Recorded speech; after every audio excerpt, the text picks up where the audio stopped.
All right, this is Charlie with REROOF America Contractors here with another episode of Rooftop Topics. And we're here at West Shore Plaza, and we're talking about ponding today. Ponding and pooling and how it affects the roof. We're on a TPO roof, and just for the record, you don't want ponding to last over 48 hours. You want it to be in the dry unless there was rain. So let's take a look. There we go. We have some ponding right here. Ponding just like a pond. You have water that builds up. It does not shed from the roof, and as you can see, the corrosion. Now, if you look closely, you can see that algae. That's algae. That's red algae. A little bit of green mix in there, but it's red algae. And what happens is when the roof starts to pond and that water sits on there, the algae takes hold, and as a result, you get that slippery algae effect there. And so you can see here.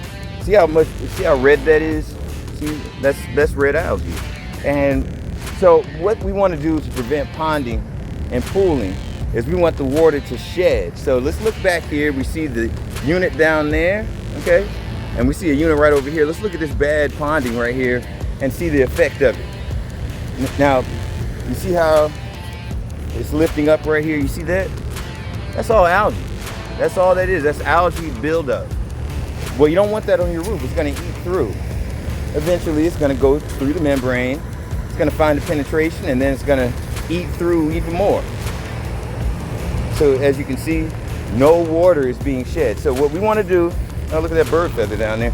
What we want to do is we want to have that water shed off the roof in these drains.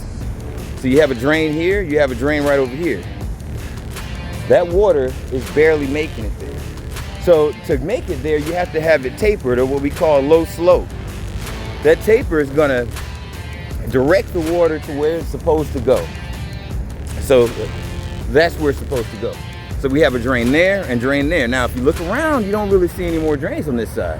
So as a result, we need to make sure all the water is shedding or directed to those drains. Now, you can also have scuppers. Scuppers are against the parapet wall or against the wall, okay? The water sheds right off the roof, kind of like a gutter. And that's how you get that water off. But that's another big issue here with roofs here in Florida and all over the country, is that you have the ponding and the pooling. And then you have the algae buildup. And then you have seams. So you see the seam here. You have the seams that are affected by this. Now you see, that's a good seam. See, that's a good seam. Okay? But once again, it's going to degrade it.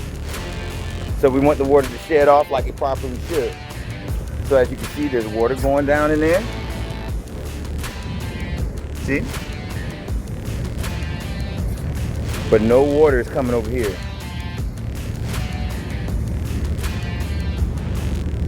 Let's take a good wide angle look here.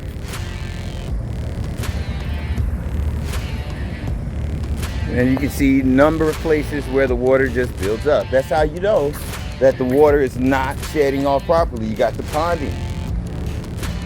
Right here, look at this.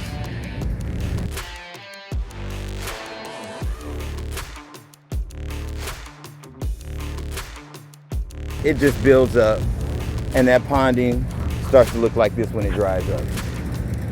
So, as you can see, we're here at West Shore Plaza, Tampa, Florida. This is Charlie with REROOF America Contractors, National Account Manager here on another episode of Rooftop Topics, letting you know about ponding, pooling, and how water should shed off the roof and the effects of it. Next episode, how to get rid of it, how to fix it, and how to clean that nasty stuff up right there.